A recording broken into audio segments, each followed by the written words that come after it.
Well, so hello everyone, this is Mohini Jadhav here. स्वागत है आप सबका मेरे चैनल में एब्सोल्यूट बायोलॉजी, ओके, जो कि नीट के लिए बहुत इंपॉर्टेंट टॉपिक है. वो आज हम देखने वाले that is antigen antibody complex और स्ट्रक्चर ऑफ इम्यूनोग्लोबुलिन. ओके, सो यहाँ पे आपको एक डायग्राम दिख रही है जो कि है स्ट्रक्चर ऑफ इम्यूनोग्लोबुलिन. ओके, सो जो वाई शेप डायग्राम है आप यहाँ पे देख सकते हो दैट इज एक ये जो पार्ट है यहाँ पे ये लाइट चेन रीजन है, ये हेवी चेन रीजन है. इसके अंदर ये सॉकेट लाइक बने हुए हैं जो कि एक्चुअली बाइंडिंग साइट है ये जहाँ पे एंटीजन बाइंड होता है. एक वेरिएबल रीजन होता है हेवी चेन का और एक लाइट रीजन होता है. ओके, जहाँ पे ये आप देख सकते हो this is antigen binding site. Antigen binding site दोनों तरफ है. दोनों लाइट एंड हेवी चेन को डाइसल्फाइड बॉन्ड्स ने बाइंड अप किया हुआ है.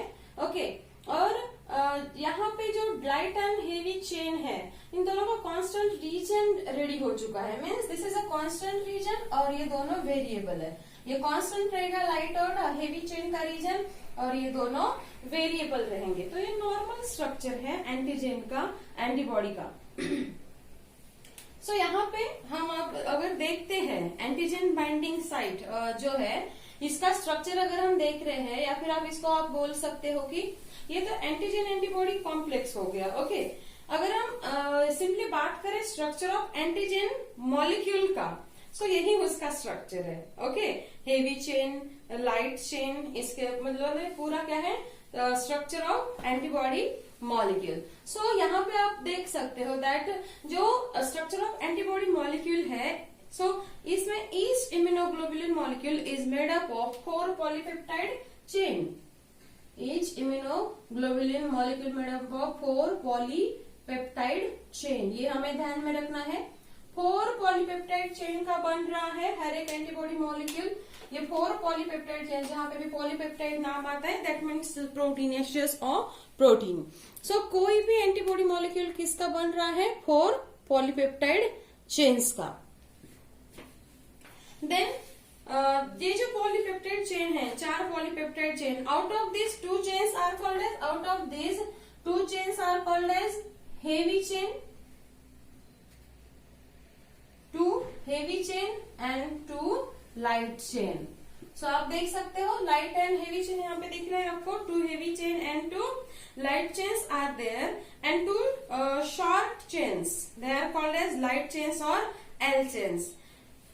हेवी चेन को ही हम H चेन बोलते हैं जो कि लार्ज होती है और लाइट चेन जो होती है वो शॉर्ट होती है जिसको हम L चेन भी बोलते हैं. This 4 polypeptide chain are held together to form a Y-shaped molecule. ये जो 4 polypeptide chain है ये मतलब जिसमें लार्ज 2 हेवी है और लाइट 2 या फिर 2 हेवी चेन है और 2 लाइट चेन है. Heavy chain H chain, light chain L chain. ये चारों पॉलीपेप्टाइड चेन मिला के एक वाई शेप्ड एंटीबॉडी का मॉलिक्यूल का स्ट्रक्चर बना रही है यहाँ पे, जिसमें the 2 top tips of the Y shaped molecule bind to the specific antigen known as antigen binding site in a lock and key fashion. In a lock and key fashion कैसे, तो आप यहाँ पे देख सकते हो कि ये जो एक स्ट्रक्चर है एंटीजन बाइंडिंग साइट का, जहाँ पे एंटीजन ऐसे आएगा, यहाँ पे उसको डिटरमाइन किया जाएगा कि which type of antigen it is and this is यहाँ पे अब सॉकेट मैंने बोला था, देखो ये दोनों सॉकेट है. इन सॉकेट के अंदर एंटीजन जो है वो बाइंड हो जाएगा. That's why it is called as lock and key fashion forming an antigen antibody complex. ये लॉक एंड की फैशन क्या करेगा, forming an antigen antibody complex. Then each antigen has many antigenic determinant. हर एक antigen के अंदर बहुत सारे antigenic determinant होते हैं जो बाहर से आने वाला जो एंटीजन है जो बॉडी के अंदर का इम्यून सिस्टम को ट्रिगर करता है, इंड्यूस करता है, स्टिमुलेट करता है, उसको डिटरमाइन करने के बहुत सारे पार्ट वहां पे प्रेजेंट होते हैं. Many antigenic determinants are there and each of which matches specific antibody and binds to it. Okay, and the antibody molecule may be bound to a cell membrane or they may remain free. Okay, this molecule may bound to a cell membrane or they may remain free. Free antibodies have 3 main function. जो भी free antibody है इनके 3 main function है। वो कौन से है वो हम यहाँ पे देख रहे हैं। Free antibodies have 3 main function. जो सेल मेम्ब्रेन को बाउंड है वो इस तरह से बाउंड हो जाएगा। फॉर एग्जांपल मान लो अगर ये वायरस की बॉडी है, तो वायरस के ऊपर जाके ये वायरस के मेम्ब्रेन को जाके एंटीजन अटैच हो गया।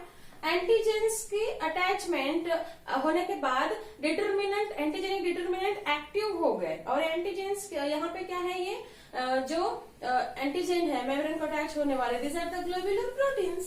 ओके, सो ये जो अटैचमेंट वाले हो गए, मेम्ब्रेन को अटैचमेंट वाले, बट जो फ्री यहाँ पे एंटीजन मॉलिक्यूल होते हैं उनके 3 मेन फंक्शन होते हैं। 3 main functions of pre antigen molecule. So जो प्री एंटीजन मॉलिक्यूल है,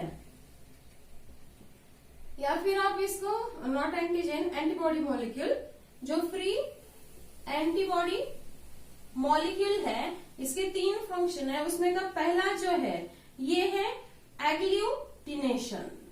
जो फर्स्ट फंक्शन है वो है agglutination. Now what is mean by agglutination?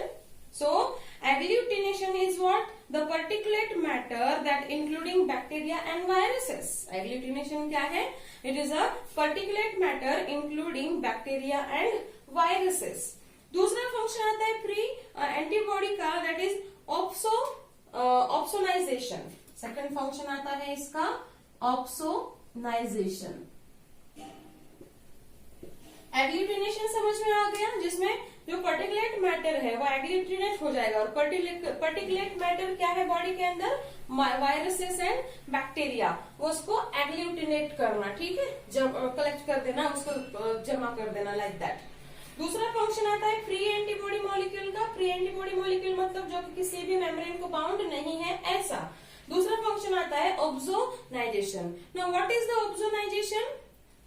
इसमें क्या होता है, जो कोटिंग होता है बैक्टीरिया का, उसको फैगोसाइटिस से सब्सिक्वेंटली फैगोसाइटिस कर देना। ऑब्सोनाइजेशन में क्या होगा? It is that is the coating of bacteria. Okay, तो कोटिंग ऑफ बैक्टीरिया को यहाँ पे सब्सिक्वेंट फैगोसाइटोसिस करके, या फिर जो सेल्स है पर्टिकुलर मैक्रोफेजेस, उन मैक्रोफेजेस सेल्स का सब्सिक्वेंट फैगोसाइटोसिस करना, और पर्टिकुलर फैगोसाइटोसिस करके बैक्टीरिया का जो कोटिंग है उसका फैगोसाइटोसिस करने का वे जो है उसको फैसिलिटेट करना। सिंपल वर्ड में बोलूं तो फैगोसाइटोसिस करने के लिए यहाँ पे स्टिमुलेशन करना, that is a function of opsonization. Third important function आता है इसका फ्री एंटीजन मॉलिक्यूल का, that is neutralization. Third important function है इसका न्यूट्रलाइजेशन। न्यूट्रलाइजेशन जहां पे बैक्टीरिया को न्यूट्रल किया जाता है bye releasing toxins. Okay, for example tetanus toxin. Okay, toxins release by bacteria. या फिर हम बोल सकते हैं कि टॉक्सिन्स रिलीज बाय बैक्टीरिया, उनको न्यूट्रलाइज करना। For example tetanus toxin, tetanus bacteria अगर सेल के अंदर, बॉडी के अंदर टॉक्सिन तो सिक्रेट करेगा, इसे करेगा, उस टॉक्सिन को न्यूट्रल करने का काम भी फ्री एंटीबॉडी का है। Okay, so in human, immunoglobulins are grouped into the 5 classes as we have learned in previous lecture, that is IgG, IgM, IgA, और इनके बारे में मैंने आपको बता दिया है ऑलरेडी, बट स्टिल यहाँ पे हम देख लेते हैं once again. So यहाँ पे जो मेन 5 क्लासेस है उसमें का पहला आता है immunoglobulin G, IgG. So immunoglobulin G क्या है? It is the most abundant protein or most abundant immunoglobulin in human body, that is about 75%. यहाँ पे जो immunoglobulin G है, it is the only antibody that can cross the placenta. ये भी आप ध्यान में रखो, it is the only antibody. Immunoglobulin G, only antibody that can cross placenta. Placenta को क्रॉस करके बेबी तक, फीटस तक पहुंचना, ये मेन फंक्शन है यहाँ पे इसका। ओके, सो इम्यूनोग्लोबुलिन जी जो कि अबंडेंट फॉर्म में है, it is the only antibody that can cross placenta. Okay, that can cross the placenta. Then the function of immunoglobulin is what? Stimulation of phagocyte and complement system, जिसमें हमने already complement system previous lecture में हमने discuss किया है, which provides passive immunity to fetus. दूसरा आता है immunoglobulin M. Immunoglobulin M. So immunoglobulin M, it accounts only 7% in human body. Immunoglobulin M accounts only 7% in the human body, and function of immunoglobulin M is what? Activation of B cell. इसका function है activation of B cell. Important immunoglobulin जो कि serum है, protein है, okay, जो कि antibody mediated और humoral response होता है बॉडी का, ओके। सो उसके बाद आता है immunoglobulin A. Immunoglobulin A accounts 20%। Immunoglobulin A 20%।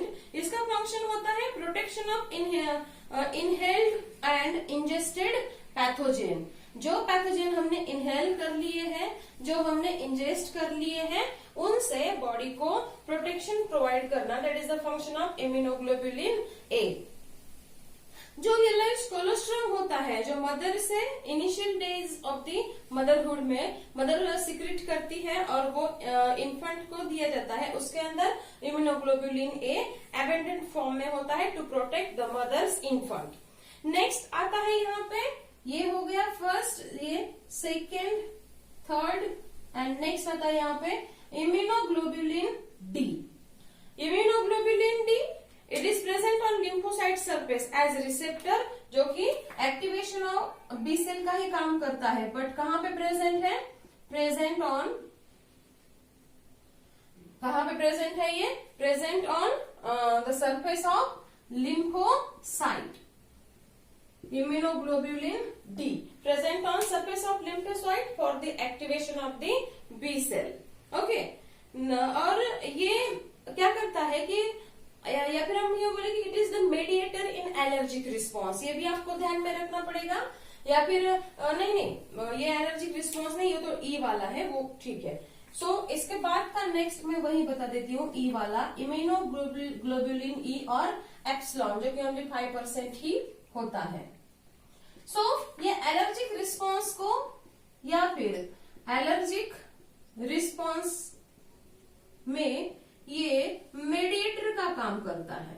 For example, अब इनकेस बॉडी के अंदर कोई पोल्यूटेंट एलर्जिन एंटर कर दिया है, तो उसको बाहर निकालने के लिए ये इजिनोफिल सेल्स का प्रोडक्शन मैक्सिमम कर देगा, ओके, ताकि वो इजिनोफिल सेल्स ही उसके रिस्पॉन्स में, डिफेंस रिस्पॉन्स में यहाँ पे प्रोड्यूस होती है, ताकि बॉडी से एलर्जिन जो है वो जल्दी से जल्दी रिमूव हो जाए। बट कभी कभी क्या होता है कि जब इजिनोफिल ज्यादा सीक्रेट हो जाती है, जितना अमाउंट ऑफ यहाँ पे एलर्जिन बॉडी के अंदर गया है, ऑब्वियसली उसको डिस्ट्रॉय करने के लिए इजिनोफिल एप्सिलॉन, इम्यूनोग्लोबुलिन ई, ये प्रोड्यूस करता है। सो कभी कभी अगर यहाँ पे इजिनोफिल्स की क्वांटिटी अगर ज्यादा हो जाती है, क्योंकि वो फ्रेश इजिनोफिल्स होती है जो कि एलर्जिन को रिमूव करने के लिए प्रोड्यूस होती है, तो इन इजिनोफिल्स की एक्स्ट्रा क्वांटिटी की वजह से इजिनोफिलिया भी हो जाता है। इजिनोफिल्स जो है एसिडिक होती है नेचर में, ओके, इसीलिए उनको एसिडिक सेल्स भी बोलते हैं, ठीक है। सो ऐसे टाइम पे फिर बेसिक ट्रीटमेंट प्रोवाइड की जाती है, स्टेरॉइड दिया जाता है, ताकि उनका प्रोडक्शन जो है वो कम हो जाए या सीज हो जाए। और अगर इसी तरह से इजिनोफिल बॉडी के अंदर प्रोड्यूस होती रही, ठीक है, तो वहां पे मतलब आप मान के चलो कि वो फ्रेश मतलब डैमेज सेल्स या पैथोजन को तो वो खाएगा ही खाएगा, डिस्ट्रॉय करेगा, बट वो फ्रेश सेल्स को भी डिस्ट्रॉय करने लगेगा, ओके, क्योंकि वो उसका डिफेंस मैकेनिज्म होता है, ओके। सो इस तरह से एंटीबॉडी मॉलिक्यूल का स्ट्रक्चर होता है और एंटीजन एंटीबॉडी का कॉम्प्लेक्स रेडी होता है। Thank you so much.